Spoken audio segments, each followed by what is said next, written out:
Hi, it's Steve. Today we'd like to show you how to change the suspension spring on your front load washer. It's a really easy repair. Let me show you how we do it. Now, to do this repair, we will be working near some electrical circuits, so the first thing we need to do is to disconnect power to the washer. So either pull it far enough forward that we can unplug it, or locate the electrical panel, turn off the appropriate breaker, or remove the appropriate fuse. Now, we will need access to the back of the washer so that we can remove the screws that secure the top. So we'll begin with that next. We'll pull it forward and take those screws out. Now, to remove the main top, we'll need to remove these 3 screws located across the back. They're normally a 1/4 inch hexhead screw. And on some models, they come with a little plastic washer to protect the porcelain finish of the main top. With the screws removed, simply grasp that top, pull it back towards you, just about 3/4 to 1 inch, and then lift it off. The front is secured by a couple of tabs that fit under 2 clips towards the front of the dryer. So we'll set that aside and then we'll go to the front. Now, with the main top removed, we've located the spring that we're going to replace.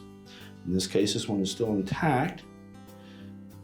But we'll need to remove it from both the outer tub and from this nylon or plastic insert that attaches at the top frame rail of the cabinet. Now, these springs are supporting the whole weight of the inner tub, outer tub, concrete counterweights, as well as the motor. So there's a fair amount of weight involved here. If you just try lifting that spring off, the whole tub assembly will go to the bottom of the washer, and you may damage either the motor control board or the drive motor or the drain pump motor. So what we want to do is to be able to support that tub while we remove that spring. And one method that we use is to take a heavy-duty ratchet strap, hook one end of it through the spare hole on the side of that outer tub, and then either attach it to the top rail of the cabinet, or in a case where the ratchet strap is too long, we can wrap it right around the cabinet and attach it to the bottom of the cabinet and allow it to pull up from there.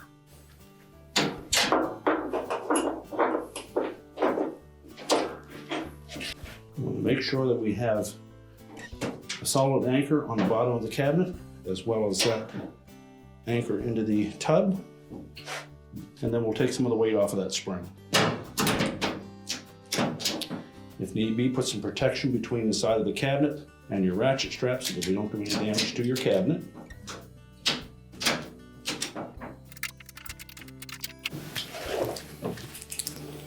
Now we'll grasp the top of that spring with a pair of locking pliers.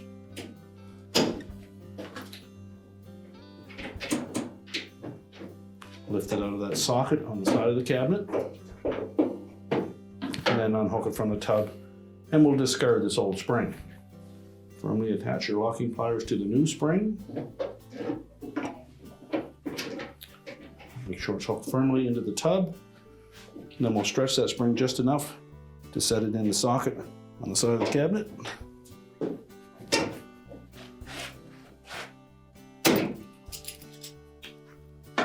Remove our pliers, and then we can take the tension off the ratchet strap. Now we're ready to put the top back in the washer. Now, when reinstalling this top, we want to make sure that these 2 tabs at the front will slide into that plastic catch at the front of the washer. So we're going to set it down 1/2 to 3/4 of an inch gap between the console and the main top. Make sure it's laying flush. Simply push it forward. Make sure both front corners are engaged, and then we'll install the screws in the back.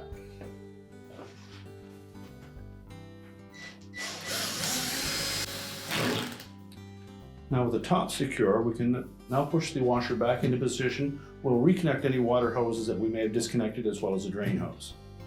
With the washer back in position, we can now reconnect the power, and your repair is complete.